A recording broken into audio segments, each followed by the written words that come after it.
Charles Blégoudet, bonjour. Bonjour madame. Plus de 4 mois après avoir été acquitté par la CPI, vous vous trouvez toujours aux Pays-Bas. Quand pensez-vous rentrer en Côte d'Ivoire? Malheureusement, cela ne dépend pas de moi. Cela dépend entièrement du président de la République de Côte d'Ivoire. Et j'attends mon tour puisque mon co-détenu est rentré. Vous attendez votre tour, vous attendez quoi précisément pour pouvoir rentrer? J'attends d'abord que mon passeport me soit délivré. J'ai été enrôlé le 16 juillet dernier, mais j'attends aussi d'arrêter une date de retour avec les autorités ivoiriennes parce que sans leur accord, je ne peux pas entrer en Côte d'Ivoire. Est-ce que vous avez déjà commencé des discussions avec les autorités ivoiriennes? La Cour est en contact avec les autorités ivoiriennes, mon parti est en contact avec les autorités ivoiriennes et nous attendons. Pour un dossier d'une telle envergure, point n'est besoin de faire beaucoup de bruit. Cela se prépare dans le silence et sans bruit. Est-ce que vous avez une date qui vous a été donnée, une échéance pour recevoir votre passeport?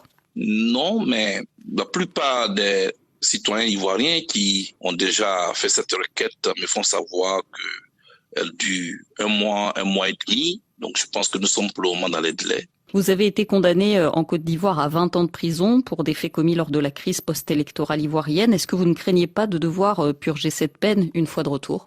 Beaucoup des leaders pro-Gbagbo, y compris le président Gbagbo lui-même, ont été condamnés à 20 ans d'emprisonnement et sont en ce moment de retour en Côte d'Ivoire et vaquent à leurs occupations. Je ne sais pas pourquoi, pour moi, il devrait en être autrement. Je compte sur la magnanimité du président de la République pour que le même geste soit fait à ma faveur. Une fois rentré en Côte d'Ivoire, qu'est-ce que vous prévoyez de faire? Les Ivoiriens, au nom de qui tous les leaders parlent, ont besoin aujourd'hui d'une seule denrée, c'est la paix. Quand je rentrerai en Côte d'Ivoire, d'où je suis sorti sous fond de crise, je vais donc servir d'instrument de paix pour pouvoir ajouter, en tout cas, ma pierre à l'édifice de la réconciliation qui est déjà en cours. Pour le moment, c'est le seul projet que j'ai. Et ensuite, le reste, on verra. Laurent Gbagbo est rentré en Côte d'Ivoire en juin. Est-ce que vous avez échangé? Est-ce que vous avez été en contact avec lui depuis qu'il est rentré? Avant qu'il ne prenne son avion, oui. Et quand il est arrivé, il m'a appelé pour me dire qu'il était bien arrivé. Depuis son arrivée à Abidjan, il n'a pas prononcé votre nom, il ne vous a pas évoqué publiquement. Est-ce que vos relations sont toujours bonnes? En tout cas, en ce qui me concerne, je pense qu'il n'y a pas de nuage dans les relations entre le président Laurent Gbagbo et moi. Et si jamais il y en avait, ce n'est pas dans les micros qu'on règle les problèmes avec son mentor. Donc, je ne crois pas qu'il y ait un problème. Pour le reste, je laisse chacun faire ses interprétations. Et l'interprétation de chacun l'engage. Que pensez-vous de la décision de Laurent Gbagbo de créer un nouveau parti politique et d'abandonner le FPI? Le président Laurent Gbagbo a suffisamment expliqué les raisons pour lesquelles il a pris une telle décision. Je ne voudrais pas faire de commentaires outre mesure.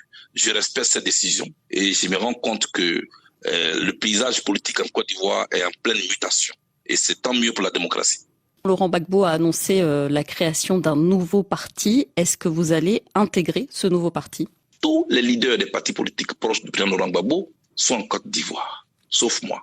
Quand je serai de retour dans mon pays, que je me serai imprégné des réalités, que j'aurai soumis la question à mes collaborateurs et que nous l'aurons soumise aux instances du COJEP, nous rendrons publique notre décision. Et ce n'est pas la décision de Charles Blégoudet, ce sera la décision concertée de tout le COJEP. On entend régulièrement parler de renouvellement des générations, de renouvellement de la classe politique en Côte d'Ivoire. Est-ce que vous considérez que vous-même faites partie de cette nouvelle génération? J'ai été leader étudiant, j'ai créé un mouvement qui est devenu finalement le COJEP et ma génération aspire un jour diriger la Côte d'Ivoire, n'ont pas encore exercé des fonctions politiques en tant que telles.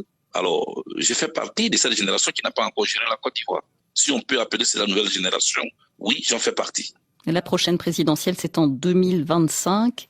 Avoir pour projet de gérer la Côte d'Ivoire, comme vous dites, dès 2025, c'est envisageable pour vous? Madame, nous sommes en 2021 et je suis encore ici à La Haye, alors que tous les leaders proches du président Laurent Gbagbo sont en Côte d'Ivoire. Quand j'aurai fini de retourner dans mon pays, que je me serai imprégné des réalités politiques, que j'aurai discuté avec les instances de mon parti, tout le reste est possible. Que ce soit 2025 ou de prochaines échéances, est-ce que votre objectif est de vous présenter comme candidat à la présidentielle en Côte d'Ivoire? J'ai dit que je me présenterai un jour à la présidence de la République de Côte d'Ivoire. Je ne suis pas dans le fétichisme des dates. Pour réclamer l'aile du poulet, il faut être au moins là où on le découpe. Attendez que je sois là où on découpe le poulet et je réclamerai l'aile. Pour l'instant, je suis en train de m'employer comme je peux à pouvoir rentrer dans mon pays. Charles Blégoudet, merci.